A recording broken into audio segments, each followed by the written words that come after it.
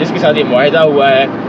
ایک اس کی ڈیفینیٹلی ایک اس کی 3-4 اس میں بیسکلی اس پورے پروجیکٹ کے اندر 2 سے 3 ڈیکیڈ مطلب 20 سال 25 سال اس میں تاخیر ہوئی ہے، کیونکہ ایک کیس چلتا رہا، اس کی وجہ سے ڈیلے ہوا بہت زیادہ، اور جوڈیشل ایکٹیویزم کا یہ نشانہ بھی بنا. تو آپ کہہ لیں کہ جو مین اسٹیک ہولڈرز ہیں وہ ایک تو چائنیز کمپنی ہے جس کے 50% شیئر ہیں، پھر اس کے اندر بلوچستان حکومت وہ 25% اس کو شیئر ملے گا اس کان میں جتنا جو کچھ نکلے گا، یعنی کہ 75 ارب ڈالر کا جو 25% ہے وہ بلوچستان حکومت کو ملے گا.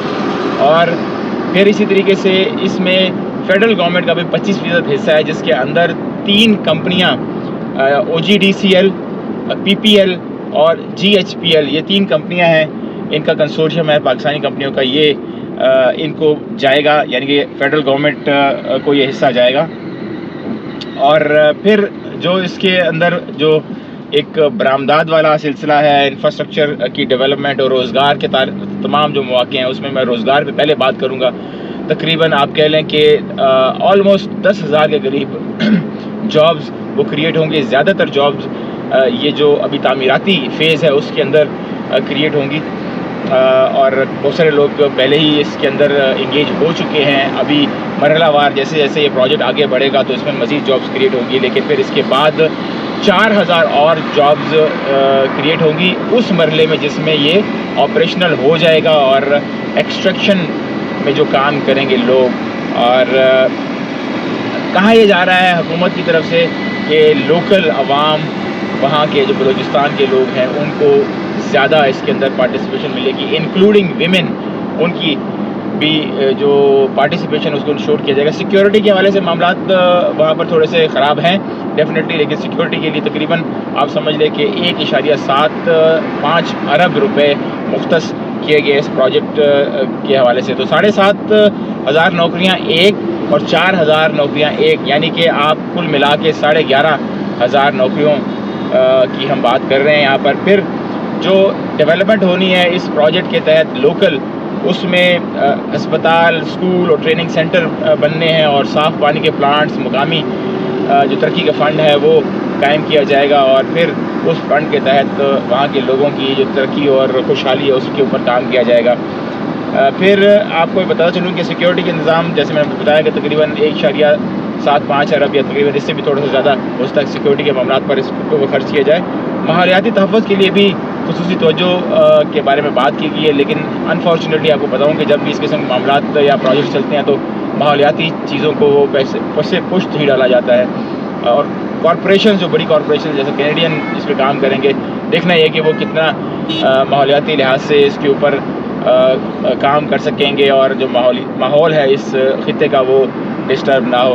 اس والے سے امپیکٹ اسٹڈیز بھی ہوئی ہیں، اور یہ موٹی موٹی چیزیں ہیں جی میں نے جو آپ سے ڈسکس کرنی تھی. لیکن بات یہی ہے کہ جو یہ پروجیکٹ ہے یہ بہت بڑا پروجیکٹ ہے، یہ گیم چینجر ثابت ہو سکتا ہے اس خطے کے لیے، خصوصاً بلوچستان کے لیے، اور اس کی محرومیوں کو ایڈریس کرنے کے لیے. بہت اچھا موقع ضرور ہے گورنمنٹ آف پاکستان کے پاس کہ اس سے جو بلوچستان کے عوام ہیں ان کی محرومی اس کو دور کیا جائے. یہ بہت امپورٹنٹ پوائنٹ ہے. اور جو 25% 75 ارب ڈالر کا ہے وہ ڈیفینیٹلی کوئی کم نہیں ہے، وہ تقریباً 17-18 ارب ڈالر تو بنے گا کہیں، اور نہیں تو تقریباً اتنا بنتا ہے.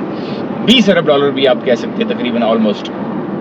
تو یہ بھی بڑی خاصی، یہ ڈالرز کی بات کر رہا ہوں میں، پاکستانی ارب روپیوں کی بات نہیں کر رہا ہوں میں. تو یہ خاصی بڑی رقم ہے جو کہ آئندہ آپ سمجھ لیں کہ 40 سالوں کے اندر بلوچستان کو ملے گی. اور اس سے جو جی ڈی پی ہے پاکستان کی اس کے اوپر بھی بہت بڑا امپیکٹ آنے والا ہے. وہ کہہ رہے ہیں اس والے سے کہ سالانہ 2 ارب ڈالر جو ہے وہ جی ڈی پی میں اس کا اضافہ ہوگا پاکستان کی اکانومی کے اندر. اور آپ دیکھ لیں کہ بلوچستان کی اکانومی کے اندر اندھا دھند پیسہ آئے گا.